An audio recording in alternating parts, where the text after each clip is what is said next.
Sir ಸಿನಿಮಾದ ಟೈಟಲ್ಗಳು ಅಂದರೆ ತುಂಬ ಮೇಜರ್ ಹೈಲೈಟ್ ಆಗಿರುತ್ತೆ ನಿಮ್ಮ ಸಿನಿಮಾಗಳದ್ದು, ನವಗ್ರಹ ಆಗಲಿ, ಸಾರಥಿ ಆಗಲಿ, ಜೊತೆಯಲ್ಲಿ ಲೈಫ್ ಜೊತೆ ಒಂದು ಸೆಲ್ಫಿ ಆಗಲಿ. ಈಗ ರಾಯಲ್ ಅನ್ನೋ ಟೈಟ್ಲ್ ಫೈನಲ್ ಮಾಡೋಕ್ಕೆ ಕಾರಣ ಏನಾಗಿದೆ ಸರ್? ಆ ವರ್ಡ್ ಇಡೋಕ್ಕೆ ಕಾರಣ ಏನಾಗಿದೆ ಸರ್? ಇವಾಗ ನೀವು ಜೊತೆಲಿ ನವಗ್ರಹ, ಸಾರಥಿ ಏನೇನು ಹೇಳಿದ್ರಿ, ಇದರಲ್ಲಿ ಒಂದಕ್ಕೆ ಸಿನಿಮಾಗೆ ನಾನು ಟೈಟ್ಲ್ ಇಟ್ಟಿದ್ದು ಸರ್. ಜೊತೆಲಿ ಟೈಟ್ಲ್ ಕೊಟ್ಟಿದ್ದು ನನ್ನ ಆ ಸಿನಿಮಾ ಕೋ ಡೈರೆಕ್ಟ್ರು ಮಲ್ಲಿಕಾರ್ಜುನು. ನಾನು ಅದಕ್ಕೆ ಲೈಫ್ ಬೈ 2 ಅಂತ ಇಟ್ಕೊಂಡಿದ್ದೆ. ಅಂದರೆ ಒಂದು ಲೈಫ್ನ ಗಂಡ ಹೆಂಡ್ತಿರು ಬೈ 2 ಮಾಡ್ಕೊಂಡು ಜೀವನ ಮಾಡೋದು. ಇಲ್ಲ ಮಗ ಅದು ವರ್ಕ್ ಆಗಲ್ಲ ಈ ದಿನ ನಾನು ಸರಿ ಓಕೆ ಡನ್ ಕರೆಕ್ಟ್ ಚೆನ್ನಾಗಿದೆ ಅಂತ ನನಗೂ ಅನಿಸ್ತು. ಆ್ಯಂಡ್ ನವಗ್ರಹ ಟೈಟ್ಲ್ ಕೊಟ್ಟಿರೋದು ತರುಣು. ಎಷ್ಟು ಜನ ಕ್ಯಾರೆಕ್ಟರ್ಗಳು, 9 ಜನ ನವಗ್ರಹ ಇಟ್ಬಿಡು ಅಂದ. ಹಂಗೆ ಅದು ಬಂದಿದೆ. ಆ್ಯಂಡ್ ಸಾರಥಿ ಟೈಟ್ಲ್ ಇಡೋಕ್ಕೆ ನಂತರದಲ್ಲಿ ಹೀರೋ ಬಂದು ಫಸ್ಟ್ ಹಾಫಲ್ಲಿ ಆಟೋ ಡ್ರೈವರು, ಸೆಕೆಂಡ್ ಹಾಫಲ್ಲಿ ಅವನದು ಒರಿಜಿನಲ್ ಕ್ಯಾರೆಕ್ಟರ್ ಬಂದು ಕೃಷ್ಣ. ಎರಡು ಕಥೆನೂ ಬೇರೆ.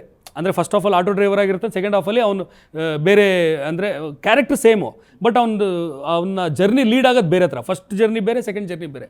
ಸೊ ಎರಡಕ್ಕೂ ಸಿಂಕ್ ಆಗೋ ಥರ ಏನೋ ಇಡಬೇಕು ಅಂದಾಗ ಅವಾಗ ಆಟೋ ಡ್ರೈವರ್ ಅಂದರೆ ಸಾರಥಿ, ಕೃಷ್ಣನಿಗೂ ಸಾರಥಿ ಅಂತಾರೆ. ಸೊ ಎರಡಕ್ಕೂ ಬ್ಲೆಂಡ್ ಆಗುತ್ತೆ ಅಂತ ಸಾರಥಿ ಅಂತ ಅದೊಂದು ನಾನು ಟೈಟ್ಲ್ ನಾನು ಇಟ್ಟಿದ್ದು. ಅದಾದಮೇಲೆ ಲೈಫ್ ಜೊತೆ ಸೆಲ್ಫಿ ನನ್ನ ಆ ಕತೆ ನಾನು ಹೆಂಡ್ತಿದ್ದು. ಸೊ ಅವಳು ಹೇಳಿದ ಕತೆ. ರಾಯಲ್ಲೂ ಟೈಟ್ಲ್ ನಂದಲ್ಲ, ಒಂದು ಒಳ್ಳೆ ಟೈಟ್ಲ್ ಬೇಕು ಹಂಗೆ ಅನ್ಬೇಕಾರೆ ನಮ್ಮ ರೈಟ್ರೇ ಈ ಥರ ರಾಯಲ್ ಟೈಟ್ಲ್ ಇಡೋಣ ಅಂದರು. ಆ ಟೈಟ್ಲು ಚೇಂಬರ್ಗೆ ರಿಜಿಸ್ಟರ್ ಮಾಡೋಕ್ಕೆ ಅಂತ ಹೋದಾಗ ಇರಲಿಲ್ಲ. ಅದನ್ನು ರಾಮು ಅವ್ರ ಬ್ಯಾನರಲ್ಲಿ ರಿಜಿಸ್ಟರ್ ಮಾಡಿದರು. ಸೊ ಮಾಲಾಶ್ರೀ ಮೇಡಮ್ ಹತ್ರ ಮಾತಾಡಿದ್ವಿ, ಅವರು ಪ್ರೀತಿಯಿಂದ ಆ ಟೈಟ್ಲ್ ಕೊಟ್ಟರು. ಸೊ ಆ ಟೈಟ್ಲ್ ತೊಗೊಂಬಂದು ಇದಕ್ಕೆ. ಇಬ್ಬರಲ್ಲಿ ಯಾರು ರಾಯಲ್ ಸರ್? ವಿರಾಟ್ ಅವರ ಅಥವಾ ಸಂಜನಾ ಅವರ? ಸಿನಿಮಾಲಿರೋರು ಎಲ್ಲರೂ ರಾಯಲ್ಲೇ ಸರ್, ರಾಯಲ್ ಆಗಿದ್ದಾರೆ. ನಮ್ಮ ಪ್ರೊಡ್ಯೂಸರು ರಾಯಲ್ಲೇ, ನಾವು ಸ್ವಲ್ಪ ಯೋಚನೆ ಮಾಡೋ ರೀತಿಯೂ ಸ್ವಲ್ಪ ದೊಡ್ಡದು, ಅದು ರಾಯಲ್ಲೇ. ಸೊ ಆ ರೀತಿಲಿ ಎಲ್ಲನೂ ಅಂದರೆ ಇದರಲ್ಲಿ ಸಿನಿಮಾಲಿ ಹೀರೋ ಕ್ಯಾರೆಕ್ಟ್ರೇ ಹಂಗೆ ಇದ್ದರೆ ಜೀವನದಲ್ಲಿ ರಾಯಲ್ ಆಗಿರಬೇಕು ಅಂತ. ಸೊ ಆ ಕತೆ ನಮ್ಮದು ಟ್ರೇಲರ್ ಬಿಟ್ಟಾಗ ನಿಮ್ಗೆ ಅದ್ರದ್ದು ಒಂದಷ್ಟು ಸೂಕ್ಷ್ಮಗಳು ಗೊತ್ತಾಗುತ್ತೆ. ಅದರಲ್ಲಿ ಅದನ್ನೊಂದು ಚೂರು ಬಿಟ್ಟಿದ್ದೀವಿ ನಾವು, ಅದನ್ನು ಆ ಕತೆನ ಹೇಳಿದ್ದೀವಿ, ಇಂಟ್ ಕೊಟ್ಟಿದ್ದೀವಿ. ಸರ್, ಎರಡು ಪಾತ್ರಗಳಿಗೆ ಜೀವ ಹೇಗೆ ತುಂಬಿದ್ದಾರೆ ಅಂತ ಅನ್ಸುತ್ತೆ? ವಿರಾಟ್ ಆಗಲಿ, ಸಂಜನಾ ಆಗಲಿ ಅದ್ಭುತವಾಗಿ ಮಾಡಿದ್ದಾರೆ.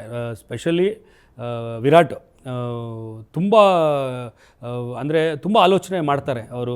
ಒಂದು ಸೀನ್ನ ಪ್ರೆಸೆಂಟ್ ಮಾಡ್ಬೇಕಾದ್ರೆ ನನಗೆ ಅವ್ರು ಫಸ್ಟೇ ಕೇಳಿದ್ದಾರೆ, ಸರ್ ನನಗೆ ಫಸ್ಟೇ ಸ್ಕ್ರಿಪ್ಟ್ ಕೊಟ್ಬಿಡಿ, ನಾನು ಪ್ರಿಪೇರ್ ಆಗಿ ಬರ್ತೀನಿ ಅಂತ.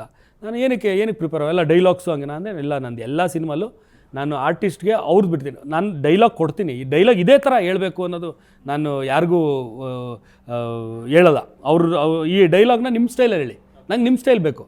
ಎಲ್ಲ ಸಿನಿಮಾಲು ಈ ಡೈಲಾಗ್ ಹಿಂಗೆ ಹೇಳಬೇಕು ಅಂದರೆ ಎಲ್ಲ ಸಿನಿಮಾಲು ಎಲ್ಲ ಹೀರೋಗಳು ದಿನಕರ್ತನೇ ಮಾತಾಡಿರೋರು. ಸೊ ಅದು ಬೇಡ ನನಗೆ. ಅವರು ಒಂದೊಂದು ಸಿನಿಮಾಲಿ ಒಂದೊಂದು ಕ್ಯಾರೆಕ್ಟರ್ ಬೇರೆ ಇರುತ್ತೆ, ಅವ್ರವ್ರ ಸ್ಟೈಲ್ ಬರಬೇಕು. ಈಗ ನವಗ್ರಹಲ್ಲಿ ಕಂಪ್ಲೀಟ್ ದರ್ಶನ್ ಸ್ಟೈಲ್ ಅದು, ಆ ಜಗ್ಗು ಕ್ಯಾರೆಕ್ಟ್ರು. ಸಾರಥಿಲು ಅದು ಕೃಷ್ಣನ್ ಕ್ಯಾರೆಕ್ಟ್ರು. ಜೊತೆಯಲ್ಲಿ ಪ್ರೇಮ್ದು ಕ್ಯಾರೆಕ್ಟ್ರು ನಕುಲ್ ಅನ್ನೋದು, ದಿವ್ಯಾ ಅನ್ನೋದು ದಿವ್ಯನ್ ಕ್ಯಾರೆಕ್ಟ್ರು ರಮ್ಯಾ ಅವ್ರು ಪ್ರೆಸೆಂಟ್ ಮಾಡಿದ್ದು. ಸೊ ಹಂಗೆ ಅದು ಅವ್ರವ್ರು ಮಾಡಬೇಕು. ಈ ಸಿನಿಮಾಲಿ ನನ್ನ ಐಡಿಯಾ ಬಟ್ ಪ್ರೆಸೆಂಟೇಷನ್ ಕಂಪ್ಲೀಟ್ಲಿ ವಿರಾಟ್ದೆ. ಈ ಕ್ಯಾರೆಕ್ಟರ್ನ ಈ ರೀತಿಲಿ ಪ್ರೆಸೆಂಟ್ ಮಾಡ್ಕೋಬೇಕು ಅಂತ. ಆ್ಯಂಡ್ ಈವನ್ ಸಂಜನಾ ಅಷ್ಟೇ, ನನಗೆ ತುಂಬ ಖುಷಿ ಆಯಿತು ಅವ್ರ ಜೊತೆಲಿ. ಅಂದರೆ ಅವ್ರ ಎಕ್ಸ್ಪ್ರೆಷನ್ಸ್ ಆರ್ ಸೂಪರ್ಬ್. ಈ ಥರದ್ದೊಂದು ಎಕ್ಸ್ಪ್ರೆಷನ್ ಬಂದರೆ ಚೆನ್ನಾಗಿರುತ್ತಲ್ವ ಹೀರೋಯಿಂದು ಈ ಡೈಲಾಗ್ಗೆ ಅಂದಾಗ ನಾವು ಅನ್ಕೋತಾ ಇರ್ತೀನಿ, ನಂಗೆ ಅದು ಹೆಂಗೆ ಅಂತ ಹೇಳೋಕ್ಕಾಗಲ್ಲ. ಎಕ್ಸ್ಪ್ರೆಷನ್ ಅನ್ನೋದು ಕಂಪ್ಲೀಟ್ ಹೇಳೋಕ್ಕಾಗಲ್ಲ. ಈ ಥರ ಬೇಕು, ಈ ಥರ ಅದಕ್ಕೆ ನಾವು ಅಕ್ಕಪಕ್ಕದಲ್ಲಿ ಹೇಳ್ತೀವಿ ಈ ಥರ ಬೇಕು ಅಂತ. ಬಟ್ ಅದೇ ಏನು ಅನ್ನೋದನ್ನ ಅವರೇ ಪರ್ಫಾರ್ಮ್ ಮಾಡಬೇಕು. ಅವೆಲ್ಲ ತುಂಬ ಬ್ಯೂಟಿಫುಲ್ ಆಗಿದೆ ಅವ್ರದ್ದು ಆ್ಯಕ್ಟಿಂಗು, ಪರ್ಫಾರ್ಮೆನ್ಸು ಎಲ್ಲ. ನಾನು ಇಷ್ಟು ಜನ ಹೀರೋಯಿನ್ಗಳ ಜೊತೆಲಿ ಕೆಲಸ ಮಾಡಿದ್ದೀನಿ. ಜೊತೆಲಿ ರಮ್ಯಾ ಅವರು, ನವಗ್ರಹಲ್ಲಿ ವರ್ಷ ಆ್ಯಂಡ್ ಶರ್ಮಿಳಾ ಮಾಂಡ್ರೆ, ಸಾರಥಿಲಿ ದೀಪಾ ಸನ್ನಿಧಿ ಅವರು, ಆ್ಯಂಡ್ ಲೈಫ್ ಜೊತೆ ಸೆಲ್ಫಿಲಿ ಹರಿಪ್ರಿಯಾ ಅವರು. ಇವರೆಲ್ಲರಿಗಿಂತ ಬೇರೆಯೇ ಇವ್ರುಗಳು. ಅಂದರೆ ನಾನು ಅವ್ರಿಗಿಂತ ಇವರು ಅದ್ಭುತ ಅಂತಿಲ್ಲ, ಎಲ್ಲರದ್ದು ಒಂದೊಂದು ಅವ್ರದ್ದು ಪರ್ಫಾರ್ಮೆನ್ಸ್ ಲೆವೆಲ್ಗಳಿದೆ. ಇವ್ರದ್ದೇ ಬೇರೆ ಲೆವೆಲ್ ಪರ್ಫಾರ್ಮೆನ್ಸು. ತುಂಬ ಖುಷಿ ಆಯ್ತು ನನಗೆ. ಆ್ಯಂಡ್ ಇದರಲ್ಲಿ ನಾನು ಲಕ್ಕಿ, ತುಂಬ ಅದ್ಭುತವಾದ ಕಲಾವಿದರು ನನ್ನ ಕೈಗೆ ಸಿಕ್ಕಿದ್ರು. ಎಲ್ಲರೂ ಅದ್ಭುತವಾಗಿ, ನಾನು ಏನು ಅಂದ್ಕೊಂಡೆ ಅದಕ್ಕಿಂತ ಚೆನ್ನಾಗೇ ಅವರು ಪರ್ಫಾರ್ಮೆನ್ಸ್ ಮಾಡಿದ್ದಾರೆ. ಸರ್, ಹೀರೋ ಪಾತ್ರನ ಇಮ್ಯಾಜಿನೇಷನ್ ಮಾಡೋಕ್ಕೆ ಎಷ್ಟು ಟೈಮ್ ತೊಗೋತೀರಾ? ಯಾಕೆಂದರೆ ನೀವು ಮಾಡಿದ ಪಾತ್ರಗಳೆಲ್ಲ ಸೂಪರ್. ಈಗ ಪ್ರೇಮ್ ಅವ್ರದ್ದು ಜೊತೆಯಲ್ಲಿ, ಈಗ ನವಗ್ರಹದಲ್ಲಿ ಜಗ್ಗು ಪಾತ್ರನ ಈಗಲೂ ಮರೆಯಲ್ಲ ಜನ. ಸಾರಥಿಯಲ್ಲಿ ಯಾಕೆಂದರೆ ಜನಗಳನ್ನೂ ಬಿಟ್ಕೊಡಲ್ಲ, ಅವ್ನ ಕೆಲಸನೂ ಬಿಟ್ಕೊಡಲ್ಲ, ಆ ಥರದೊಂದು ಪಾತ್ರ. ಈಗ ರಾಯಲ್ ನೋಡ್ತಾರೆ, ಅಲ್ಲೊಂದು ಲುಕ್ ಇದೆ, ಈ ಕಡೆದೊಂದು ಲುಕ್ ಇದೆ, ಎರಡೂ ಕೂಡ ತುಂಬ ಚೆನ್ನಾಗಿ ಫ್ರೆಶ್ ಆಗಿ ಕಾಣಿಸ್ತಾ ಇದೆ. ಅಂದರೆ ಅವ್ರ ಅಪಿಯರೆನ್ಸ್ ಲುಕ್, ಅಪಿಯರೆನ್ಸ್ ಆಗಲಿ, ಆ ಪಾತ್ರ ಕ್ರಿಯೇಟ್ ಆಗೋ ರೀತಿ ಇದೆಲ್ಲ. ಈಗ ಸಿನಿಮಾ ಕತೆ ಬಿಟ್ಟು ಎಲ್ಲೂ ಹೋಗಲ್ಲ ಪಾತ್ರಗಳು ಅಂತ. ಏನಾಗುತ್ತೆ ಅಂದರೆ ನಾವು ಫಸ್ಟ್ ಕತೆ ಮಾಡ್ಕೋತೀವಿ.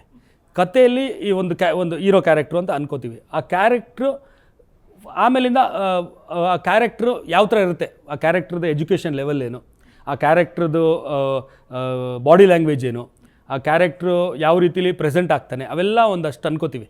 ಅಂದ್ಕೊಂಡಾಗ ಅದನ್ನು ನಮ್ಮ ಕತೆಗೆ ಬ್ಲೆಂಡ್ ಮಾಡ್ಕೊತೀವಿ.